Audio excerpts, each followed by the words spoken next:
Hello, everybody. I'm Raquel. I'm 22 years old. Wow.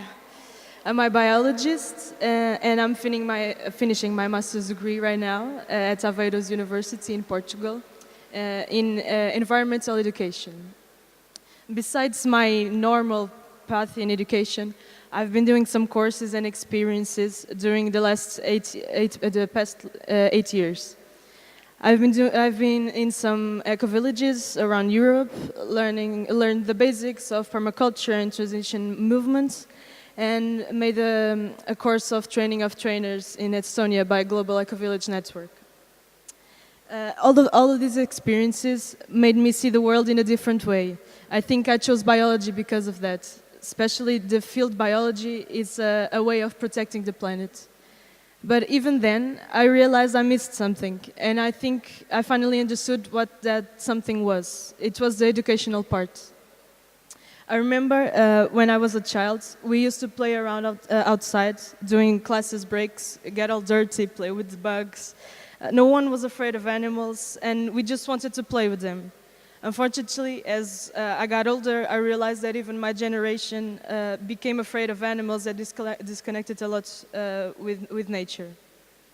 When I was 14, I spent a month in Damanhur, an eco-village in Italy. And when I came back, I remember watching a documentary in a class called Home about climate change. And I saw that none of my colleagues were interested or worried about it. At least not in the way I was. And that was the first time that I thought that something in education was not working. Everyone should be concerned about it. Right now, I'm working at an environmental interpretation facility, and I'm in contact with children of all ages, from kindergarten to college. And what I notice is that most of them lost their contact with nature. They are afraid of some animals, they don't want to get dirty. And the problem is that when I was little, we weren't afraid of animals, but as we got older, those fears appeared. But these new generations, kids are disconnected since early childhood, and the ones that actually like being outside are sometimes prohibited by their parents because they don't want them to arrive home with dirty clothes. With this disconnection with nature comes a danger. If they don't love or know how amazing nature can be, how can they, the future generation, protect it? Along with this comes another problem. The education system as it is doesn't help the students to have an opinion on things, letting them clueless of what they want to be when they grow up and what they can do to help the planet. Confronted with this situation, I realized I wanted to find a way to teach people about their nature surroundings and to get them more awake so they can do something to change their habits. So I came up with an idea, a game. I learned that when people learn something through games, they can absorb more information. I realized that in the present time, children don't play board games anymore. They normally get a tablet and only play virtual games. So one of my goals is to create a board game so I can increase not only environmental consciousness, but also increase social interaction with one another. So right now I'm creating a prototype of a board game with cards. The main goal of the game is to protect the habitats surrounding an area of Portugal, the Aveiros Lagoon. And the way to protect them is by doing some interactive games like mimicking animals, drawing them, learn ways to lessen their carbon footprint, answer questions about biology, among others. And my main goal is that people, after playing this game, will be more awake and will talk to their families and friends, and maybe they can change their behavior. I know it's a small step, but I think it's a beginning. Thank you. First of all, I just want to say hi to my dad, who just flew in from Australia, so that's exciting. His plane got delayed. I didn't know whether he'd make it. Love it. So, I guess in my work, when I look around at young people today, they're largely, many of them, horrified by what they see. They have a real passion for change, and they really believe that they have a role to play in that change in a way that we've never really seen before up until this point. Now, social media is partly to thank for this, the way that it forces people and organisations to be transparent, but also connects people. But also that there's this level of apathy that they see in generations, of which I'm a part to a degree, that really drives this change maker in them. So even today we've had a couple of different schools giving examples, beautiful examples of young people empowered to be change makers.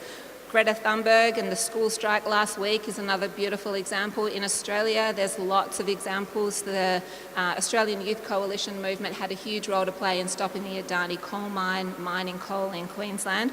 So we really can look around and see this happening all around us.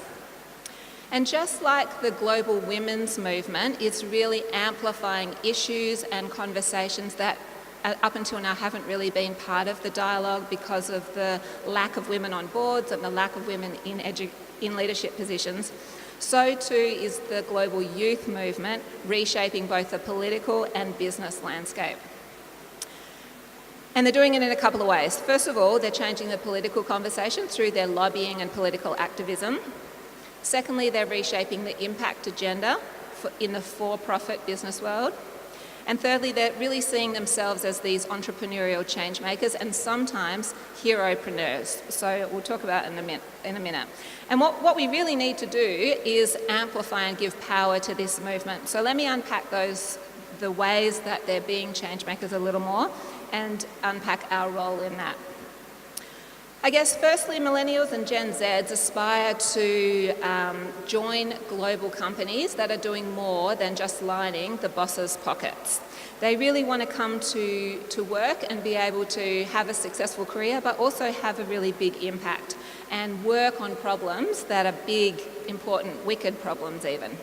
And what we're seeing is that this is really changing the CSR or corporate social responsibility landscape of companies as they realise that when they can offer impact as a part of someone's work, then more people want to work for them, their talent pool increases. When they do work, they are much more happy at work and they stay longer.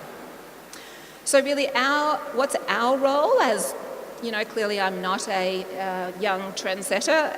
I would argue that it's really to demand more of our corporates and demand more of our politicians. For us to realise the power of our dollar, just like our young people are realising the power of their dollar in reshaping business agendas, and the power of our voice and the power of our vote in political conversations.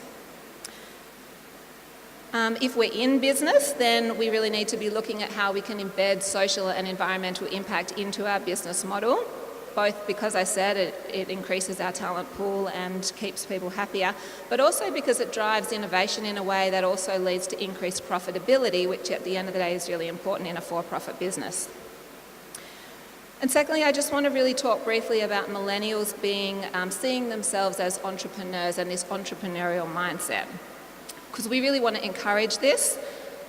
So how can we do this? What are the problems created by this and how can we support this? So first of all, we need to encourage this passion in them. If a young person wants to go out and change the world, then who are we to stop them? But secondly, we really need to help them be discerning about the type of change and the way that they're being a change maker. Now often, we have a crisis, maybe say the homeless crisis, and young people get together and say, let's do something about this, let's do a blanket drive.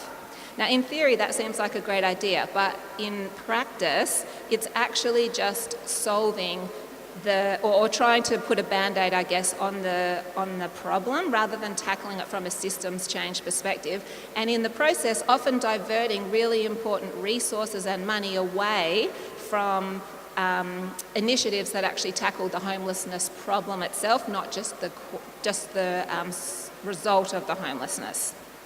So helping young people to really discern whether their particular agenda or solution is the one that's going to have the most impact. Secondly, I think as parents and as educators, we should be demanding a more global education. We had this morning a beautiful example of schools participating in a global competition. The more we can connect our young people to what's happening around the world and help them realise they have a global voice, the more that we're going to see great outcomes. And secondly, I think we should be doing more to support research into solutions rather than just the solutions themselves. At the moment, the way our academic system and funding often works is that someone has a great idea and we connect them with money and support to pitch that idea and sell it to people who will also invest. Now, the challenge here is that we're not always, the solutions aren't always solutions that taking into consideration what already exists in the marketplace. Often a very similar system, a very similar initiative may already exist, and rather than funding the initiative, if we were to fund the research into what already exists and how their initiative could actually amplify the impact of other initiatives, even if it meant that they didn't get to be the hero in the story, the outcomes from a humanitarian perspective would be greater. So they're just a couple of ideas that we as the non-young trendsetters can do to support our young trendsetters. And my hope is that we can all really see the power and passion in our young people, and as parents, educators, politicians and business leaders, really amplify that passion and power moving forward and embrace our roles as mentors and people who adventure alongside them rather than feeling like we need to lead them to the answers. Thank you. Thank you so much, Kendall, for have a seat. And I just wanted to share also maybe a few stories with you. And it's about young people, and I wanted to then also focus on what those stories may have in common. So I had the great privilege and pleasure to meet, teach, accompany, coach, and just meet as a friend a few young people who actually shaped future and shaped the present. And one of those people is Tony. I will talk to you about him, and he's Tony. It's his real name. Tony had a very, very, very difficult life story. At the age of 16, he lost his father. And he went into real despair and depression. And he didn't want to make anything out of his life. He then decided, he actually reflected on his situation and realized that his father, he was a fitness coach, right, in the Arab countries. And he said, actually, my father taught me that watching and, training my body leads also towards spiritual and mental health as well. So he said, I want to become a fitness coach, but I don't want to do that in a country where I know the language already well. He decided to go to study in China.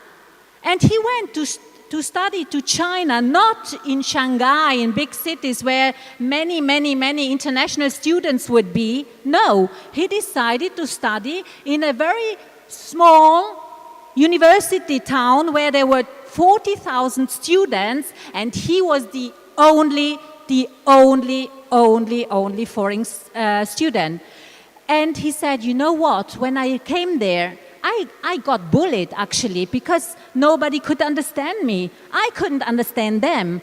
But then I thought, what shall I do? I want to really give tribute also to my father. And not only that, I want to make a change in the world because I know that Chinese people can also benefit from becoming healthy in their bodies, in their minds, and in their spirit. So he actually opened up and said to his fellows, you know what? I give free English lessons to whoever would like to have English lessons with me. And so he opened up. He got friends of so many people that he, at the end of the day, he became a famous figure in China. So I wanted to introduce other stories to you, but I realized that there's not a lot of time left. And I can't now make the link to the other stories, but what I want to tell you here, certainly Tony and the other stories I wanted to share with you, they can be called, from my point of view, as pragmatic idealists. So they have an ideal, a mission in their mind. They want to put it they pull it through, and they also look at reality as it is. They see, okay, reality is not only bliss. It's not only perfection all over. I look at the adversity out there and I embrace the adversity. I make the best out of adversity, and by asking the right questions. What can I learn from suffering? What can I learn from pain? How can I actually transform pain into action? So what he showed us is that he stopped, looked at his situation, and then went on going, putting action after action, one step after the other. And also, when I asked him, which kind of questions did you ask yourself about this? He said, I have, of course, my mission in my mind. I have my mission in my mind, but I do it every day, step by step. I actually ask myself in the morning, consciously, what can I do to make a difference today, to myself and to others? And there is the second important learning I've learned from Tony. It's about getting away from I society, getting into we society. And this is also something you said this morning, young people. You said, let's collaborate, let's get together, let's make this step. And one boy up here this morning said, I don't know whether this will disappear after a few days. No, it will not disappear after a few days. It will continue if we start working on it, step by step, whether there's adversity or no adversity. I just wanted to end with one quote from Shakespeare. There is nothing either good or bad. It's our thinking that makes it so. And I believe that we are surrounded by so many young trendsetters, and the new paradigm has already started to take place. Thank you. Thank you so much, Martina, for your very profound words and your impassioned way of putting it out. Something moved us. Thank you. Really appreciate that. And those beautiful stories you shared. Thank you. What an inspiring afternoon. And we're not even halfway through. It's my pleasure to invite Pino to take the stage. It's all yours. Yeah, this is fine. This is fine. Thank you. So, when I signed up to this panel, I wasn't very sure what I was signing up to. Because to tell the truth, I'm not that young anymore. I'm 46, so I'm not sure if I was out of place. And I'm not very sure what this story of the new paradigm is either. I don't think anybody in this room actually knows what the new paradigm is going to be. I think we're all talking about what we would like it to be, but we don't really know what's going to happen. So I think we need to learn what humbleness is like. We need to find our real place in the world. And what does that mean? It means that we are at a moment in time where a lot of people receive a very sophisticated education. And we all have learned to use all of these big, beautiful words. Love, circular economy, ecology, friendly, and we talk about all of these words all the time. But in the world outside of here, the opposite is happening all of the time. So what are we supposed to do? I don't really have the answer to that. I think that life is a path in which you ask yourself many, many times, what am I supposed to do? 90% of those times you have no answer and you do what you can. Yeah. And when you look back, you realize that that was what you were supposed to do. But I have two things to say that will maybe help us think about what this new paradigm is and what we are supposed to do in it. The first one is there's an expression that you may have heard before that says, that we are spiritual beings having an earthly experience. As if we were doing tourism in Tomar, we are actually beings of a spiritual nature who are having a tourism experience on the planet Earth. Yeah? I also heard once a thing that I liked very much that said that we come to this world to understand what love is by experiencing every possible shape, form, and expression of what love is not. And what that means is that when we talk about love and we say this is all about we're all together and we'll all love each other and this is all wonderful, we leave out the shades. We leave out the grief, we leave out the pain, we leave out the anger, we leave out the frustration, we leave out the dignity of hardship. And so I think that we need to take a step back from all of this lovey-dovey, positive, wonderful, flowery kind of stuff that we're talking about compulsively, and maybe shut up for a little bit and listen to the silence. And when you listen to the silence, when you let the silence move you, you might start crying. And so love is no longer about giving people wonderful things. It's about receiving your own ability to accept grief, hardship, difficulty, anger, and failure. So I think this new paradigm is not so much about going out to change the world, but learning to live in the world exactly the way it is. And understanding that behind each threat, each difficulty, each sickness, each drama, and each tragedy, there is a beautiful journey of heroism. There is a person that nobody is going to give a prize to. There is a person that nobody might ever see or watch crying all night before they get up in the morning and put on their makeup and go out and make some money to feed their family. There is an anonymous story of heroism, of overcoming yourself and not trying to make everybody perfect and not trying to make the world beautiful, but accepting that there is a lot of beauty in hardship and overcoming difficulty. Thank you. How the things should be balanced.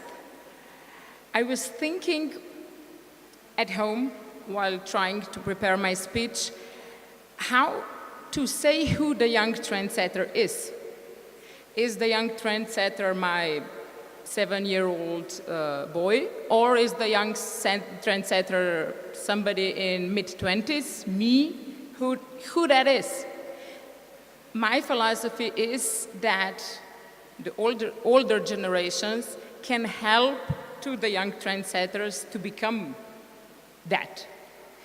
And a few days later after this conference, my 7-year-old boy had a tournament in Italy. He plays hockey. They were struggling, his team was struggling with losers. They lost game after game after game. On this tournament, they won, I think, 80%, approximately 7 out of 9 games. And he came to me a day after and said to me, "Mom, I know where was the catch." And I said to him, "Where?" He said, "Mom, we have strong players, we have strong defense, and we have a strong goalie. But if our ego, if we want to be important, that's the problem. We do not win. We began winning when we were all connected. They're strong, they have their own ego. Also in business environment, I met a lot of people, but getting older, it's a bit harder to realize that your ego is driving it. But in my belief, when we will realize that what my 7-year-old or his team realized, when our ego won't be important anymore, when we will be strong enough to know that, yes, we are our own individual person, but when we are strong and our employee, our teammate, our colleague, it doesn't matter, are strong too, and when we connect the energy, when we become a team, a true team, then we will start to winning. It doesn't matter, is it a woman or a man, it doesn't matter. It should be connected, because we're fulfilling each other. The little team, I have to say just that, the little team has also one girl. She's playing in defense. Small girl, really small. Tiny one, you wouldn't say that she's playing hockey. Blonde one, and she looks so quiet. But she's so strong at the end, supporting the guys, that she's a really needed part of the team. And when they are off the ice, we're talking about 7 years, when they are off the ice, the boys are protecting her. So I believe that also in business, at home, it doesn't matter where, we should connect and be our very best with the help on others. Thank you very much. I arrived a little bit late, so did anyone talk about climate change yet? I hope not, because that definition leaves too much room for skeptics to divert the conversation from the real issue that we have on our hands. What we experience right now is a full-blown system crisis causing environmental collapse. And we rather face that instead of sugarcoating it. I think it's very important to acknowledge, because that's the first step towards recovery. By the way, my name is Lynn Mylou and I'm a wildling. A while ago, I left my comfortable city life behind, sold my belongings, packed my dog in my van and traveled into the unknown. I said goodbye to a world that constantly bombards us with the notion of instant gratification. Instant smiles, instant likes, instant marriage, instant dates, instant divorce, instant coffee, and instant paychecks. I said goodbye to a world that lives by fear and kills happiness. I said goodbye to a world that teaches us that love equals conditions and the meeting of expectations.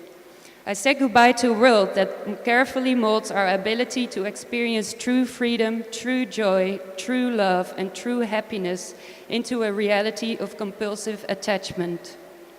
With our Wildlings tribe, we apply our skills and talents where it's most needed.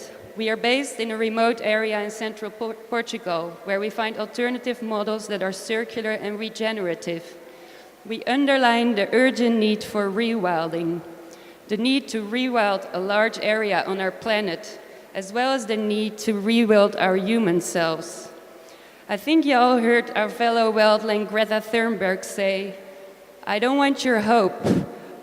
I want you to act like your house is on fire, because it is."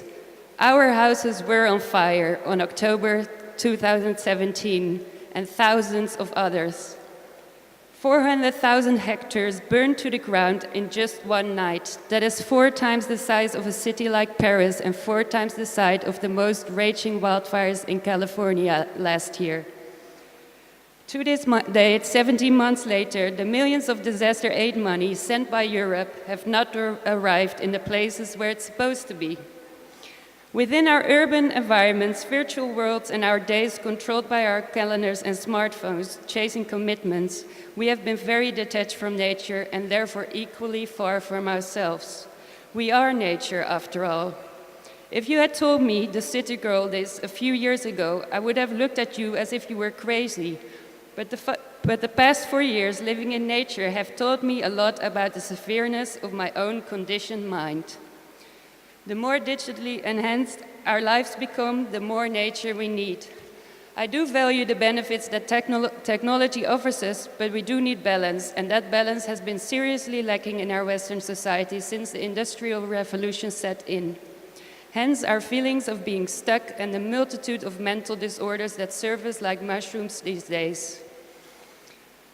Nature has already solved many of the problems we are struggling with. Animals, plants, and microbes are the cleverest engineers in developing structures, services, and processes. And although our human ego tends to make us believe we are the most genius innovators out there, the most advanced technology on our planet today are trees.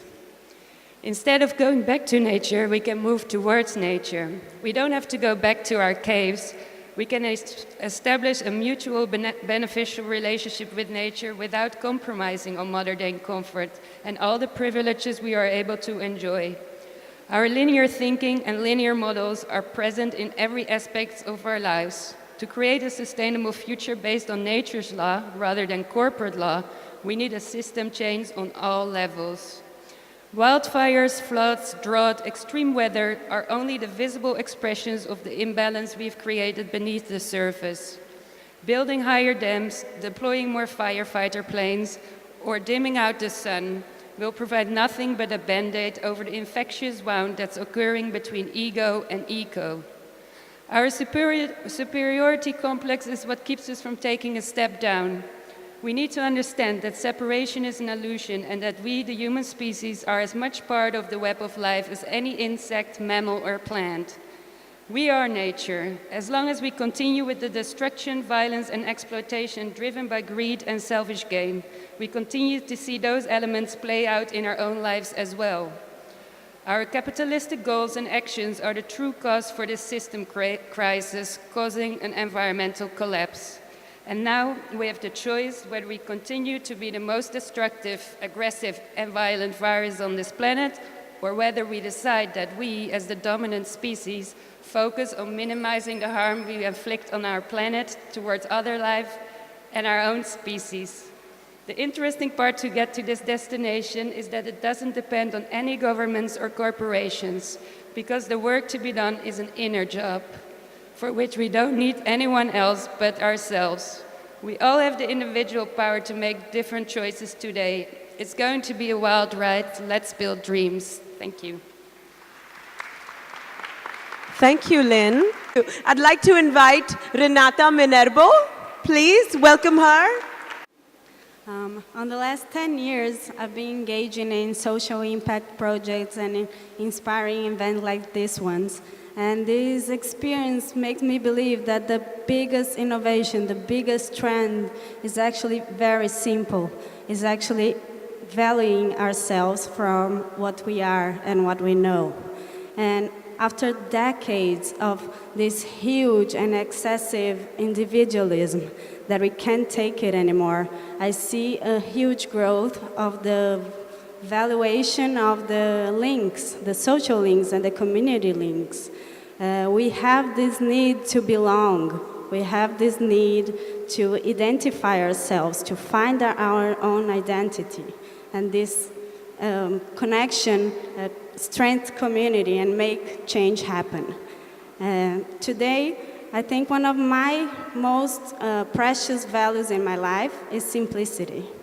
Is being more connected to nature, to know yourself better. And from that, you can go beyond. When you exchange things for being, you can go beyond. You connect to your roots. And I can see how young people nowadays are more and more willing to get to know themselves better. How they are willing to find their life purpose, to build a career that makes sense for them. Not only about profit, it's about meaning and purpose. It's about belonging. Another important value is spirituality. And that doesn't mean just meditating every day or going to all these retreats. Actually means to get in touch with your own fears, with your own strengths, and what makes your heart beat. It's you knowing yourself enough to get to know who you want to have around you, what kind of career you want to build. because we spend so many hours during our jobs. That's our most potent way of building a legacy to the world. So we have to choose it very carefully with a lot of love, with putting together your heart and mind. And I don't know how aware you are how much the professions are being resignified nowadays. Not only the places we're working as co-workings or home office, but now young people, or not even that young people, can invent their own careers. They can put together their passions and make that become a career. So who would say 10 years ago that the digital influencers would be such a big trend, that this would be a profession, that they would be talking about subjects that not always are that relevant, and they would have more than 60 million followers, and they would earn hundreds of thousands of millions of dollars barely leaving their own houses. It's really tricky. And in times of online connections, and this is very intense and is very real, and we need to embrace that, not fight against that, but we need to also put in practice the on-life connection. That means connecting our lives, is having meaningful relationships and connections that will keep us health, our mind health, our emotional health. And while we keep feeding these heroes that are actually stimulating competition, violence, consuming in such an unbalanced way, we're going to actually be feeding values that are the opposite, that what can help us heal our society, that has been showing us how unhealthy it's been. So we're lucky that nowadays being successful doesn't necessarily mean making loads of profit only. It also means connecting with your purpose and doing something that is meaningful for you, that you're passionate about. So that's a big potential of giving more space for people like Marielle, like Malala, like Greta, to become our new heroes, to become our new references, and open more space for transforming careers as social entrepreneurs become the biggest trend, and bringing important discussions to the circle, and bringing discussions that will guide us towards a change. So today, having success is being in action, is being in movement to build the change we want to see in the world. I know it sounds a little cliche, but small things already make a big change, and it's a combination of small things that bring the big change. So being able to influentiate new generations so they can find their purpose, connecting that with building a better society and a better world, that's a big opportunity we have here. And my personal dream is when the digital influencers will become not only digital but also analogic, and inspiring people to be part of the change, to put themselves in movement, to connect with their passions, and don't fear to dream and do what you love. So I hope we keep building this environment so everyone can feel welcome to be part of that. And I count on you. Thank you. Thank you, Renata. Beautiful presence, beautiful words. Thank you. Okay, hi everyone. Closer. Okay.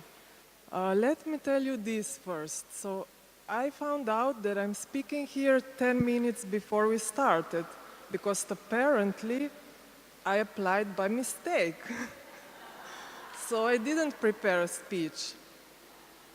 And also I'm terrified of public speaking. This is my first time on stage. Thank you.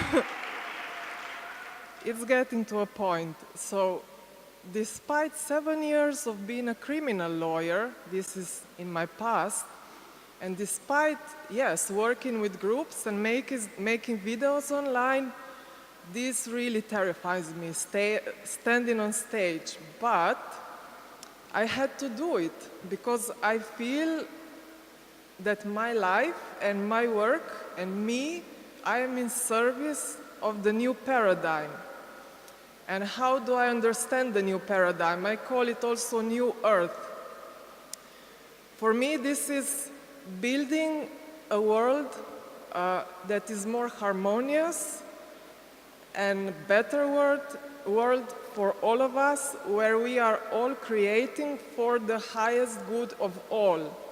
We are not doing something for me so that I can have something, but we are giving ourselves so that we can all have something. And by all, I mean we people, the animals, the planet, everyone. Because in the new paradigm, as I understand it, we are all one. And I describe this as a soul mission. So what is your soul mission?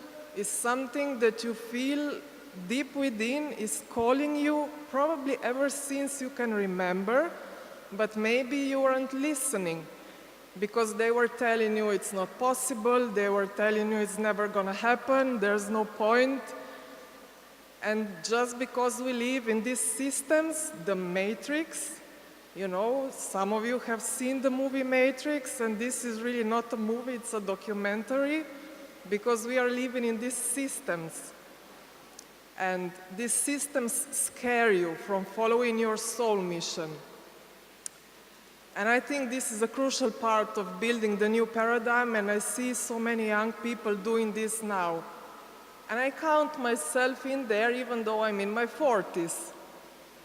And another crucial part of building the new paradigm is what we are doing here now, coming together and co-creating, building it together, because only together, only with talking about it and sharing what we feel inside, that's the only way that we can create this better world.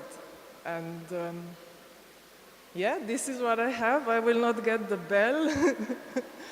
So, thank you.